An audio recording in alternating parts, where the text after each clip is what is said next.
ménage.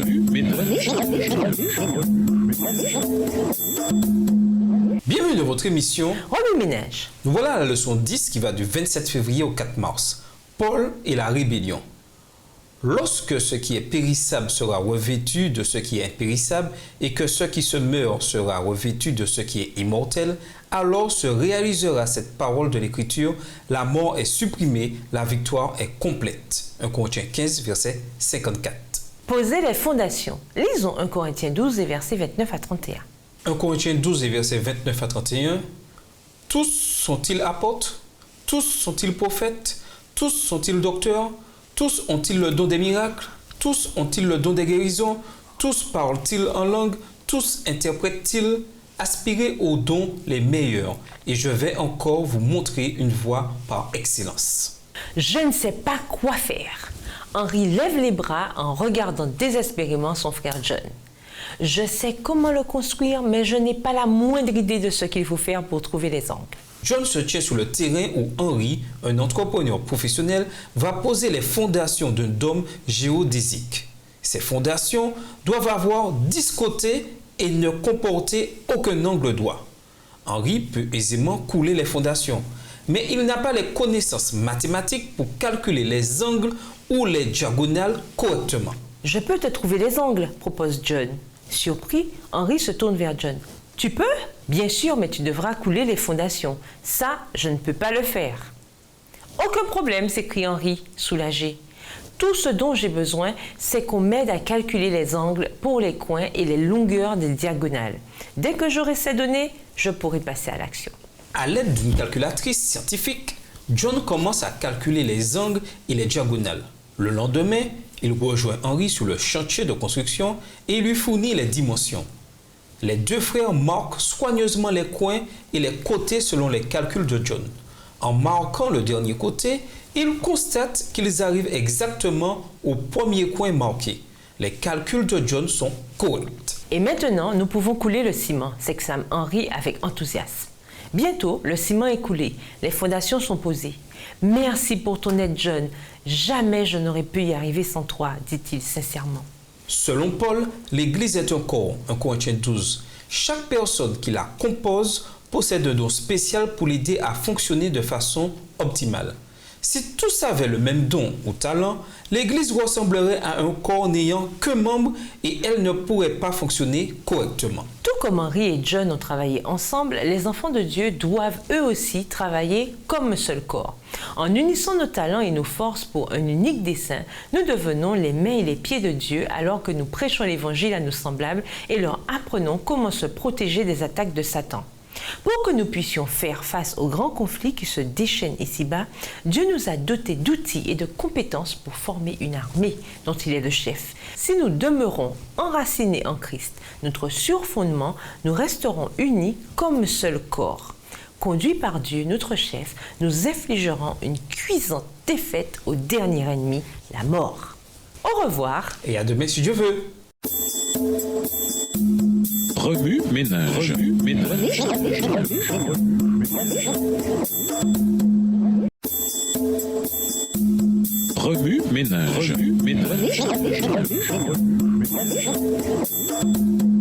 Bienvenue dans votre émission Remue ménage. Nous voilà au dimanche 28 février. Le Christ, l'Église et vous. Adam et Jésus. Nous vous invitons à lire Romains, le chapitre 5. Lorsque Dieu créa le monde, il créa le premier homme et lui donna le nom d'Adam. Ensuite, il lui remit la domination sur toute la terre. Genèse 1, verset 26. En tant que premier de sa race, Adam était vraiment un fils de Dieu. Luc 3, verset 38. En dépit des privilèges extraordinaires dont il jouissait en Éden, Adam et Ève, sa femme, choisirent de désobéir au commandement de Dieu concernant l'arbre de la connaissance du bien et du mal. Ils furent ensuite bannis d'Éden. Leur désobéissance entraîna la malédiction du péché sur tous les humains. Oui, dit David, je suis marqué par le péché depuis que je suis né, plongé dans le mal depuis que ma mère m'a porté en elle. Psaume 51, verset 7. Paul utilisa ce contexte pour aider ses lecteurs à comprendre le rôle de Jésus dans leur salut. Tout comme le premier péché apporta la mort au genre humain, de même, la vie juste de Jésus apporte la délivrance et le salut. Les vies d'Adam, d'Ève et de Jésus eurent un impact décisif sur l'humanité. Finalement, Jésus réussit là où nos premiers parents avaient échoué. Grâce à sa résurrection, le Fils de Dieu constitue les prémices des rachetés. 1 Corinthiens 15, verset 23. L'Église en tant que bâtiment, lisons Matthieu 7, les versets 24 à 27. Matthieu 7, 24 à 27, c'est pourquoi quiconque entend ces paroles que je dis et les met en pratique sera semblable à un homme prudent qui a bâti sa maison sur le roc. La pluie est tombée, les torrents sont venus, les vents ont soufflé et se sont jetés contre cette maison. Elle n'est point tombée parce qu'elle était fondée sur le roc. Mais quiconque entend ces paroles que je dis et ne les met pas en pratique sera semblable à un homme insensé qui a bâti sa maison sur le sable. La pluie est tombée, les torrents sont venus, les vents ont soufflé et ont battu cette maison et elle est tombée et sa ruine a été grande. Pour aider ses auditeurs à mieux comprendre son message, Paul utilise souvent des illustrations. Sachant que les premiers disciples du Christ avaient tendance à s'identifier à leurs dirigeants spirituels, il prend soin de les mettre en garde contre cela en soulignant les traits communs à tous les êtres humains et le rôle de l'Église dans le salut. Au sein de l'Église, tous ont un rôle à jouer. La croissance, Dieu s'en charge. 1 Corinthiens 3, les versets 6 et 7. Gardons toujours à l'esprit que dans le processus du salut, nous ne sommes que de simples instruments au service de Dieu. Par conséquent, notre allégeance et notre affection reviennent à notre Créateur, non à des êtres humains ou à des institutions. Paul insiste aussi sur l'importance d'une vie centrée sur le Christ en la comparant à la construction d'une maison. Pour construire correctement une maison, il faut d'abord poser des fondations solides. Ce n'est qu'une fois cette étape réalisée que l'on peut construire le bâtiment. Quand les tempêtes se lèveront, c'est inévitable, seules des fondations solides permettront à la structure de rester debout. De même, Jésus est l'unique fondement qui nous permet de résister aux tempêtes de la vie. Enfin, Paul explique l'importance du corps humain en tant que demeure du Saint-Esprit.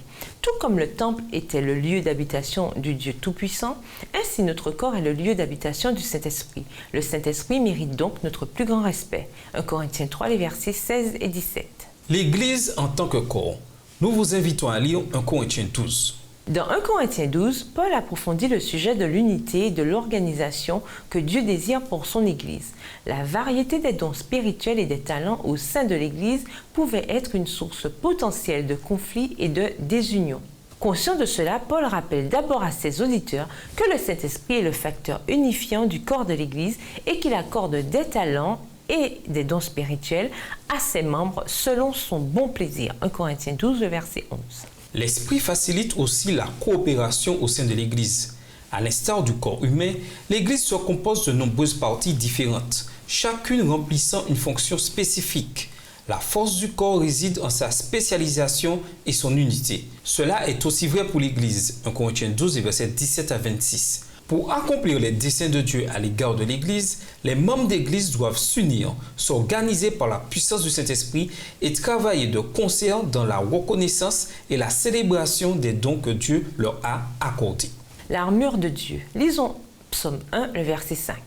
Psaume 1, verset 5. C'est pourquoi les méchants ne résistent pas au jour du jugement, ni les pécheurs dans l'assemblée des justes. Paul explique ici l'importance de la préparation des disciples du Christ à combattre dans la guerre spirituelle qui se déroule ici-bas. Aucun soldat ne s'engagerait dans une bataille sans son armure et ses armes, n'est-ce pas? De même, les enfants de Dieu ne doivent pas mener leur vie sans reconnaître la réalité de la guerre spirituelle et sans se préparer à prendre part à ces combats.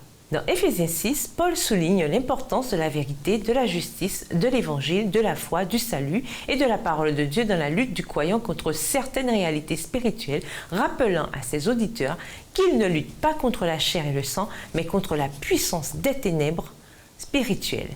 Éphésiens 6, le verset 12. Le dernier ennemi. Nous vous invitons à lire 1 Corinthiens 15. Depuis la désobéissance d'Adam et Ève, la mort étend inéluctablement son ombre sur l'humanité. David exprime sa frustration dans Psaume 49. Mais on le voit bien, les sages meurent comme aussi le dernier des sots et ils abandonnent leurs biens à d'autres. Verset 11. Paul renchérit en abordant la résurrection de Jésus et sa signification pour les croyants. 1 Corinthiens 15. Il nous rappelle le triomphe suprême du Christ, toute puissance lui sera assujettie, même la mort. Cette scène se répète dans l'Apocalypse, tandis que la mort et l'enfer sont les dernières entités jetées dans les temps de feu. Apocalypse 20, le verset 14. Paul encourage ses lecteurs en les assurant de la victoire de Jésus, de leur propre résurrection lors de son retour et de la destruction finale de la mort. Remue-ménage, que veut dire vivre sa vie en étant prêt spirituellement, c'est-à-dire en étant revêtu de l'armure de Dieu? Jésus est-il le fondement de votre vie? Comment le savez-vous? S'il ne l'est pas, que faire pour qu'il le devienne? Quelles sont les différentes parties du corps de l'Église moderne? Sont-elles différentes des dons spirituels décrits dans 1 Corinthiens 12? Si oui, pourquoi et comment? Au revoir. Et à demain si Dieu veut. Remue-ménage. Remue-ménage.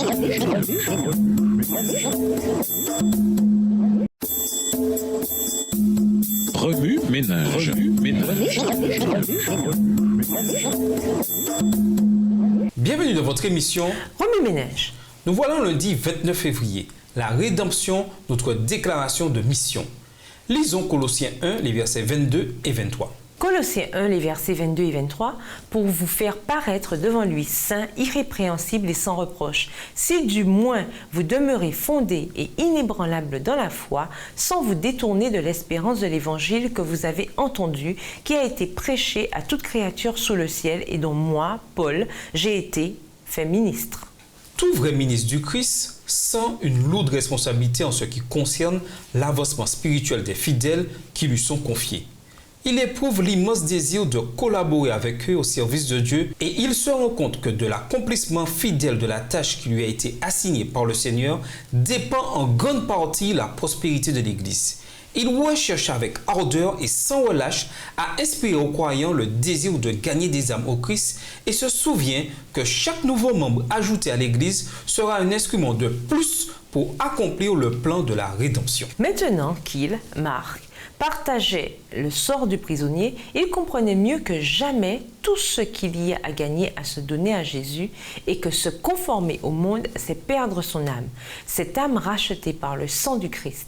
Face à l'épreuve et à l'adversité, Marc, inébranlable, demeurait auprès de Paul comme son serviteur dévoué et bien-aimé. Paul parle à ses auditeurs du grand sacrifice qui a été consenti en faveur de la race déchue, du prix infini que représente le rachat de l'homme et des dispositions qui ont été prises pour lui permettre de partager le trône de Dieu. Paul était motivé à un point tel par la rédemption qu'il fut capable de prêcher l'évangile, de supporter les chaînes, les coups, les insultes et finalement son martyre. Grâce à ses efforts courageux, la rédemption devint la déclaration de mission de l'Église primitive. Le Christ et le Christ crucifié devaient l'hymne de l'Église. En tant qu'adventistes, nous croyons avoir de nombreuses et précieuses vérités bibliques à partager avec le monde.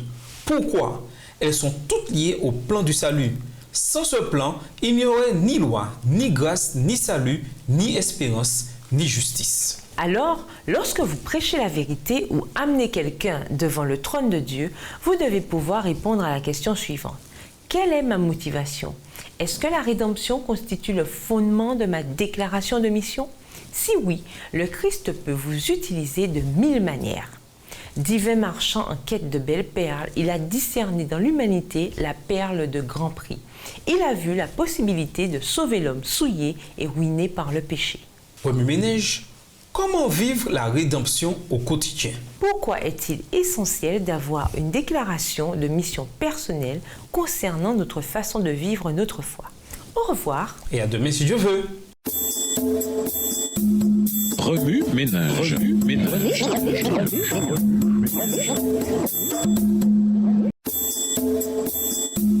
Remue-ménage. Remue-ménage. Bienvenue dans votre émission. Remue-ménage. Nous voilà au mardi 1er mars. Bravez le péché par la grâce. Lisons Matthieu 23, le verset 13. Matthieu 23, verset 13. Malheur à vous, scribes et pharisiens, hypocrites, parce que vous fermez aux hommes le royaume des cieux.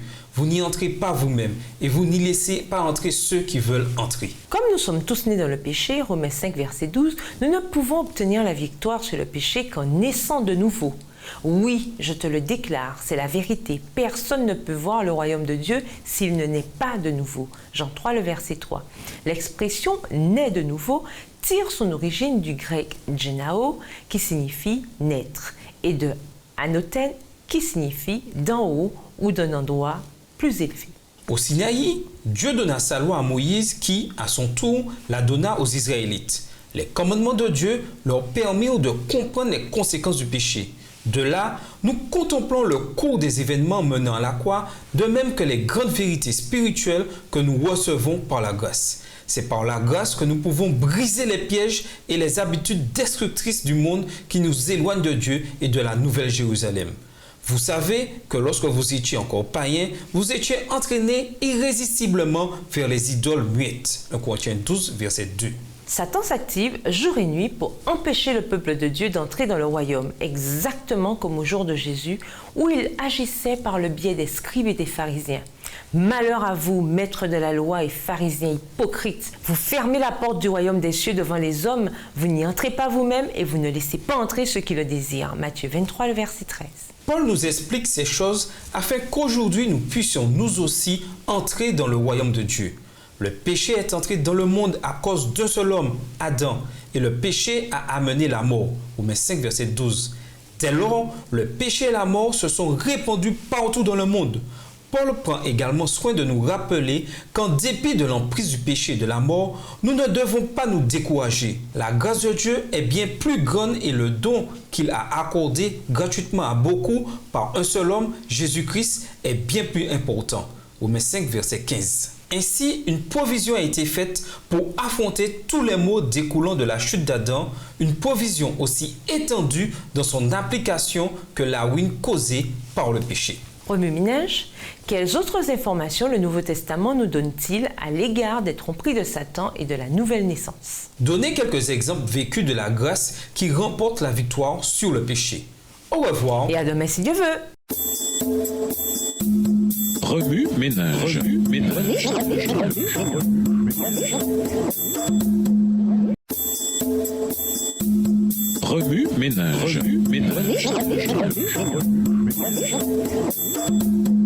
Bienvenue dans votre émission Remue-ménage. Nous voilà au mercredi 2 mars. C'est la guerre. Lisons Josué 10, verset 8. Josué 10, le verset 8, l'Éternel dit à Josué, « Ne les crains point, car je les livre entre tes mains, et aucun d'eux ne tiendra devant toi. » Dis-moi seulement que je n'ai pas besoin de fumer cette cigarette, me supplie mon ami, alors qu'une lutte féroce se livre en elle. Oui, nous habitons dans une zone de guerre où le diable use de tactiques déloyales. Quand nous sommes découragés, il nous pousse à enterrer notre chagrin dans l'un de nos points faibles. Quand nous allons bien, il nous présente quelques plaisirs mondains. Quand notre relation avec le Christ est au mieux, il fait tout pour nous faire croire que la Bible n'est qu'une fable. Or, nous savons par expérience que la lutte est bien réelle. Et parce que Satan sait que cette guerre arrive à son terme, il frappe dur. Mais le Christ aussi, le Seigneur nous offre la stratégie gagnante que voici. Premièrement, l'armure au complet.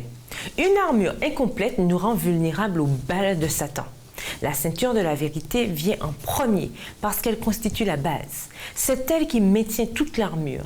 Sans une marche quotidienne dans la vérité de Dieu, nous n'avons aucune chance de remporter la victoire. Deuxièmement, la cuirasse de la droiture. La cuirasse protégeait le cœur du soldat. La cuirasse de la droiture préserve la vie du croyant et protège les organes vitaux de la vie spirituelle. Troisièmement, les chaussures du zèle de l'Évangile. En temps de guerre, le sol est parsemé d'objets coupants. Il est donc impératif de porter des chaussures adéquates. L'Évangile nous donne le zèle nécessaire pour aller de l'avant malgré les tentatives de Satan pour nous décourager. Quatrièmement, le bouclier de la foi. Ce bouclier nous protège des balles de Satan. Les balles du doute criblent notre confiance en Dieu. Mais le bouclier de notre foi nous protège. Cinquièmement, le casque du salut, l'épée de l'esprit. Le casque du salut garde les mauvaises choses à l'extérieur et les bonnes choses à l'intérieur. Lorsque nous avons des doutes, cramponnons-nous à l'assurance du salut et prenons l'épée pour les combattre. L'épée représente la parole de Dieu, notre unique arme offensive. Sixièmement, le corps du Christ, l'Église. Cette arme nous donne l'énergie dont nous avons besoin pour continuer à nous battre. Elle nous procure l'espérance quand tout s'écroule. Vous et moi sommes le corps du Christ et le rôle que chacun joue est important. Dans une guerre, personne ne se bat tout seul. De même, le Christ ne désire pas que nous luttions seuls contre l'ennemi. Frères et sœurs, la guerre est féroce. Mais comme au guerrier Josué, la victoire nous a été promise. N'aie pas peur d'eux, je vais les livrer en ton pouvoir. Aucun d'eux ne pourra te résister. Josué 10, le verset 8. Au revoir. Et à demain si je veux. Remue ménage. Remue ménage.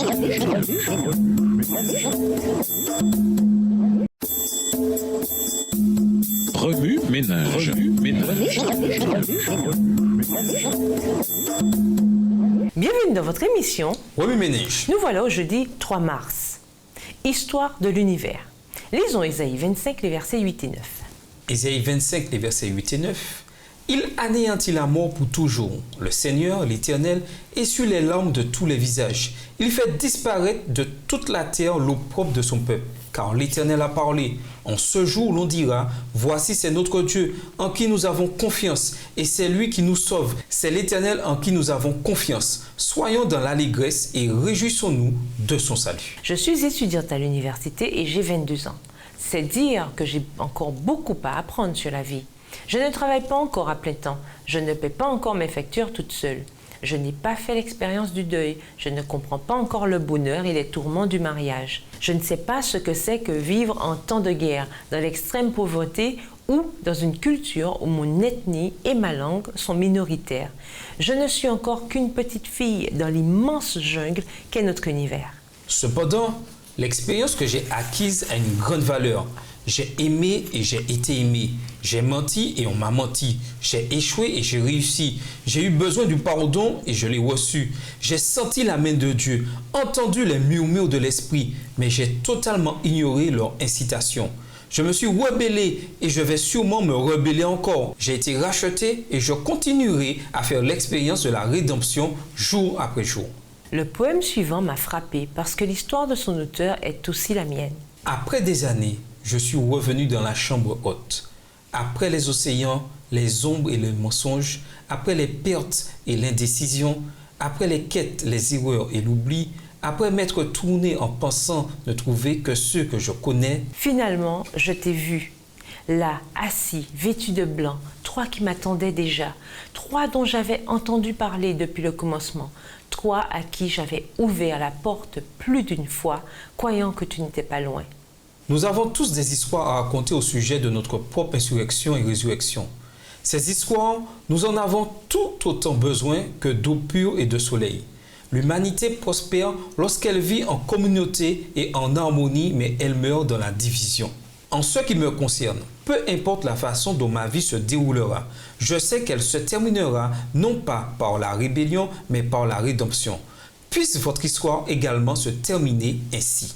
Au revoir. Et à demain si Dieu veut. Remue ménage. Remue ménage.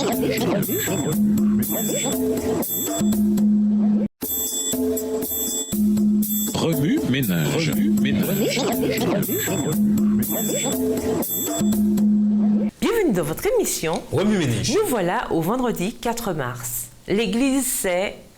Lisons 2 Corinthiens 11, verset 2. 2 Corinthiens 11, verset 2.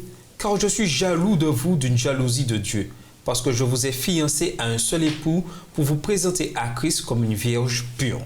Pour conclure, l'apôtre Paul présente différentes métaphores pour décrire les différents aspects de la vie chrétienne.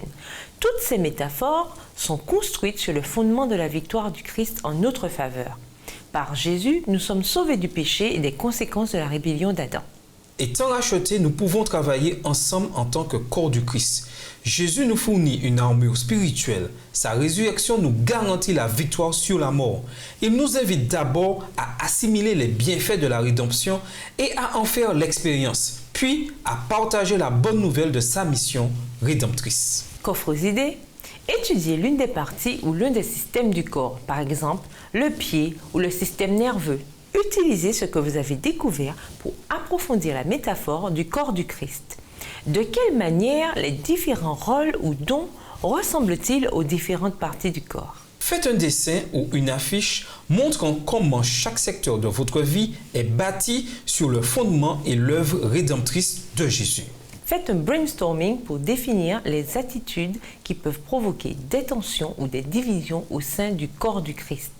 Comment chacune de ces choses se rapporte-t-elle à la rébellion? Comment peuvent-elles être transformées par la rédemption? Cherchez dans un recueil de cantiques ou un livre de chants le nombre de chants se référant spécifiquement au concept vu dans la leçon de cette semaine. Choisissez-en 2 que vous écouterez ou chanterez ou jouerez. Expliquez à un non-chrétien l'idée du corps du Christ. Demandez-lui si, à son avis, les chrétiens sont à la hauteur de cet idéal et ce qu'il penserait de faire partie d'une communauté ayant adopté cette attitude. Écrivez un essai ou une courte histoire basée sur les métaphores tirées de la leçon de cette semaine. Choisissez un sport ou une autre activité qui nécessite un équipement protecteur. Créez un sketch ou un monologue montrant comment cet équipement peut ressembler à l'armure de Dieu dont parle l'apôtre Paul.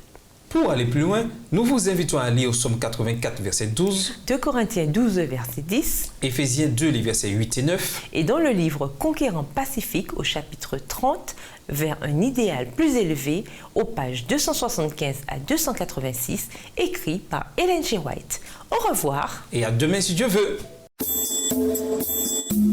Remue ménage. Remue ménage.